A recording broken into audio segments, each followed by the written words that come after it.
So there's a sound in this room today. Not the piano, not the choir. It's softer than that, easy to miss. Paper being folded, an envelope being placed on the altar, a pen writing a name and a number. If we could hear those sounds the way heaven hears them, what would they sound like? Each of these small sounds carries something sacred. Each one is a story, a decision, a prayer. Today is Commitment Sunday, our chance to say, God, here's what I think you want to do through me this coming year. And it's All Saints Sunday, when we remember those whose generosity still echoes in this place. Two kinds of remembrance, two kinds of offering, both born of love. And really, that's what generosity always is, love with a sound all its own. Sometimes it's the rustle of an envelope, sometimes the whisper of a name, sometimes the faint clink of 2 coins in a temple courtyard. You know, Jesus once sat in the temple just watching. And he saw wealthy people dropping coins into bronze offering boxes, each one letting the metal clang for everyone to hear. Generosity turned into theater. But then, over the din, came another sound, barely audible, 2 coins slipping through calloused fingers. A sound so small it might have been missed, except that Jesus was listening. You know, we say it together every week, and it's worth saying again. When we see Jesus, we see God. And if it doesn't look like, act like, sound like, love like Jesus, it sounds simple. But that's how we keep from losing sight of who God really is. Because it's so easy. It's easy to let our culture's noise and fear about money and even our best intentions tell us what generosity must look like. But then Jesus comes along and he clears it all up. He doesn't lecture about stewardship or guilt trip anyone into giving more. He just sits down in a quiet corner of the temple and listens. When we see him, the one who listens for the unnoticed, who sees what others overlook, who celebrates the gift no one else values, we're seeing the very heart of God. When I think about generosity, I think about that sound, because that's where Jesus shows up, in the simple, sacred sound of a gift given in faith, not to impress, but to trust. Every week as we've walked with Jesus, we've asked 4 questions that help bring the story home to heart. Who is God? Who am I? Who are we? Who are they? Today, as we listen for the sound of a gift, those same questions will lead us again to see God more clearly, to trust him more dearly, and discover what faithful love still sounds like. Before we look at our story, let's pause and pray. Gracious God, open our eyes so that we may see. Open our ears so that we may hear. Open our minds so that we may understand. And open our hearts so that we may receive everything you have for us today. We set aside our worries and concerns, the things that keep us anxious. For this moment, we are here. For this moment, we are present. For this moment, we are ready to receive the fullness of your love. For we pray in Jesus' name. Amen. So when we open our Bibles to the scene in Mark chapter 12, we're stepping back a couple of chapters from where we left off last week. The air is thick with tension. You may remember in Mark 11 and 12, Jesus has been sparring with the religious leaders, those who turned faith into a tool for control. And now that debate ends, and Jesus slips into the temple courtyard, not the inner sanctuary, but one of the outer courts where the ordinary people prayed. Maybe the crowd is still buzzing from his last confrontation, but Jesus isn't looking for an argument anymore. He's looking for faith. Mark says he sat down opposite the treasury and watched the crowd putting money into the treasury, and many rich people put in large sums. Now, the treasury wasn't hidden in an office. It was right there in public view. 13 trumpet-shaped bronze receptacles called shofar. Each one had a label: offerings for the poor, incense, repairs, part devotion, part spectacle. And if you were wealthy, you could make sure everybody noticed your devotion. You'd walk up with your coins,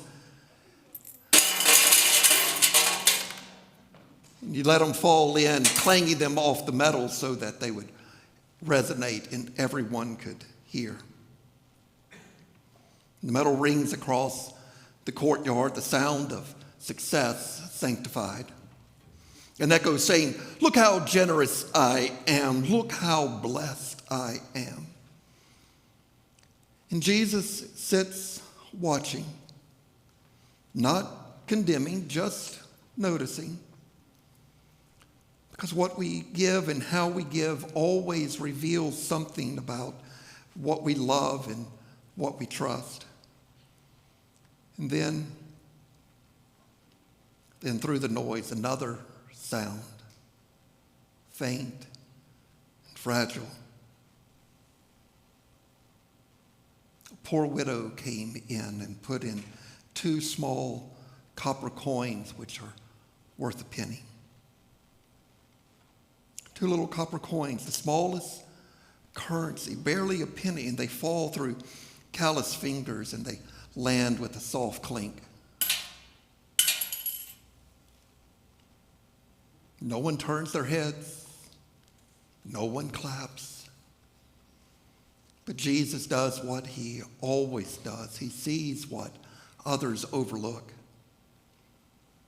Then Jesus called his disciples and said to them, "Truly I tell you, this poor widow has put in more than all of those who contributing to the treasury.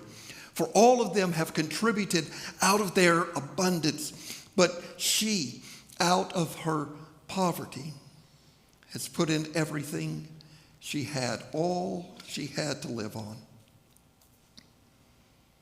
Now, just before this, Jesus had warned of leaders who devour widows' houses. So we're not romanticizing poverty here. This isn't God praising a system that takes from the vulnerable. It's God honoring a woman's trust in spite of it. Why would she do it? Why give all she had? Because even though she doesn't have much, she has something no amount of money can buy: a heart filled with gratitude. That's where our journey of generosity begins. It's grounded in gratitude. She doesn't give to impress. She gives because she trusts. Her offering isn't a transaction. It's thanksgiving. Every breath, every heartbeat is already a gift. In a temple built on performance, Jesus spots a heart grounded in grace. And he still notices the same today. Quiet, grateful hearts who give not to be seen, but because they've seen God's goodness. When we talk about generosity, it's easy to think about how much, but Jesus points to how we decide. Generosity isn't measured by math, it's revealed through prayer. That's what the Apostle Paul meant when he told the Corinthians, each of you must decide in your own mind what to give, not reluctantly or under compulsion. For God loves a cheerful giver. Paul wrote this to a church gathering relief for those in trouble in Jerusalem, giving as shared grace, not as a fundraising anxiety. But he said, give with joy. In other words, don't be pushed, be led. A few years ago, I was serving another church. I got a handwritten note in the mail. The paper was pale blue, the kind that you keep in a kitchen drawer for thank yous and birthdays. The handwriting leaned right, graceful and deliberate, the kind of penmanship women of her generation were once taught in school. And yet you could tell the words didn't flow as easily as they once did. She'd been part of that church for decades. At one time, she was everywhere, singing in the choir, teaching Sunday school, helping with every potluck dinner. But over the years have a way of slowing us down. And her world had gotten smaller. Her children lived out of town, and most Sundays she worshiped online, sitting in the recliner by her window. We were doing what we've been doing for these past few weeks, giving thanks for all that God had done, praying about what God might want to do through us, and then taking whatever next step of faith seemed right.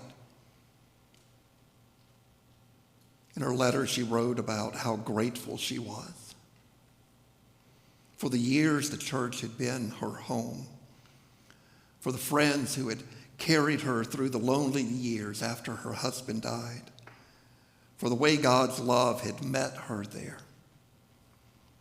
She said that she lived on a fixed income, only Social Security. But after praying, she felt the Lord wanted her to increase her giving by $5 a month, from $50 to $55. $5. I sat down, placed a note on my desk, and I wanted to take my shoes off. It was a holy act of sacrifice. Holy is the only word that comes to mind. We received many large commitments that year, but that one was worth more than all the others, because that gift wasn't about math. It was about trust. It was about love. It was about gratitude. One prayer, one coin, one step of faith. That's what happens when generosity is revealed in prayer. It becomes less about what we owe and more about who we are, an act of communion, our hearts aligning with God's heart. When we pray about our giving, we stop asking, how much can I afford? And we start asking, what story do I want my life to tell? When we give, serve, love, it's never just about this moment. It's about joining a story that began long before us and will continue long after we're gone. Faith isn't abstract, it's embodied, lived, practiced, handed down. And today we remember the saints. We see it everywhere. The tenor in the second row who always found the harmony, the usher who snored through the sermons, the sweet old lady with a candy full of peppermints for the children. But you knew they were for everyone. Each one left something behind, a kindness, a prayer, a gift. And all of those echoes together to become the sound of faith being lived. When we read the names of the saints, we're not just remembering the past. We're recognizing the faith that continues to live through us. Their generosity didn't end when they drew their final breath. It's alive. It's in this space, in these ministries, in this moment. Maybe you can picture one of them now. Someone who showed you what faith looked like when life was hard. Their faith shaped yours. Their love became your inheritance. That's what the writer of Hebrews meant by so great a cloud of witnesses. They surround us still, cheering us on. And when we come to this table, we join that cloud, the communion of saints who are present in Christ. Today we take our place among them. Every commitment card, every whispered prayer, every candle lit in memory, these aren't separate acts. They are one act of faith, one chorus of gratitude, one great echo, amen, echoing through time. And our generosity is not only what we place on the altar, it's also what we carry to the tables of others. Through ministries like our Helping Hand, 60 families this past month received groceries. And we're already seeing an uptick because of the impact of the federal shutdown. It's where our love organizes itself for the good of others whose hunger or struggle to make ends meet. Last week I was out in the little Helping Hands building, and one of the sounds that stayed with me wasn't a clang or a clink. It was the rustle of a grocery bag being filled with love for our neighbors. That sound, that soft, steady rustle is every bit as holy as the sound of coins in the temple, because it's the sound of love taking shape, love made tangible, love organizing itself for the good of the vulnerable. The widow gave 2 coins. A faithful woman gave $5 more a month. Saints gave their time, their prayers, their love, and even now you can still hear it, the rustle of grocery bags at Helping Hands, another sound of generosity, another sound of grace. And now it's our turn to give, to trust, to live our faith. You know, we've been asking the same 4 questions each week. Who is God? Who am I? Who are we? Who are they? And somewhere in this story, in the clang of coins, the whisper of a note given in careful script, the rustle of a grocery bag at Helping Hands, we've heard that answer again. Who is God? Well, God is the one who notices what others overlook, who hears the smallest sounds and calls it holy. Who am I? A person invited to trust, to believe that even my small acts offered in love matter to God. Who are we? We're a community grounded in gratitude, revealed in prayer, living our faith together. And who are they?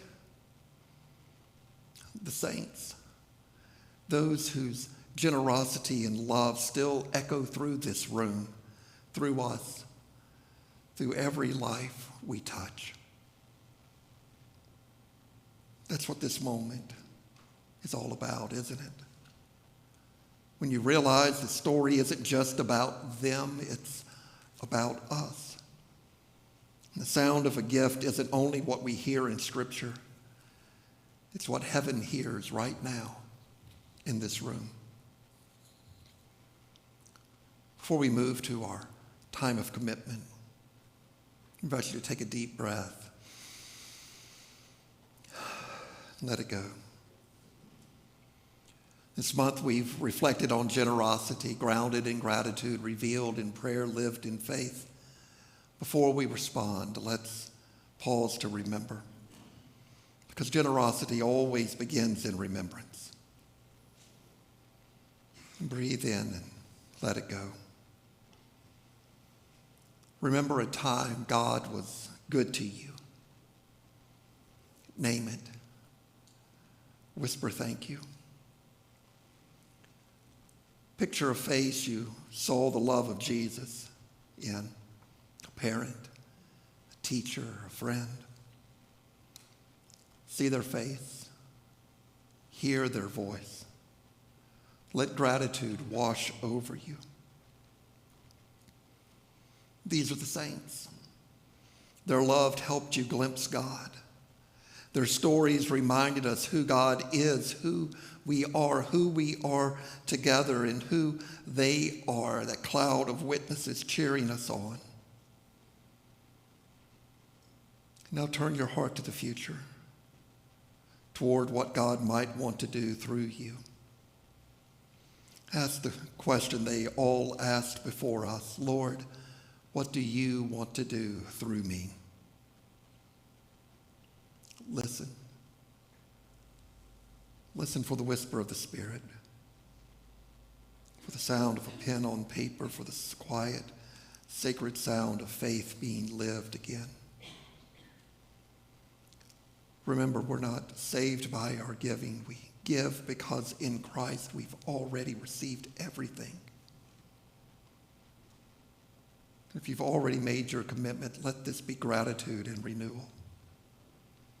If not, take a card in your hand, pray, and listen right when you're ready.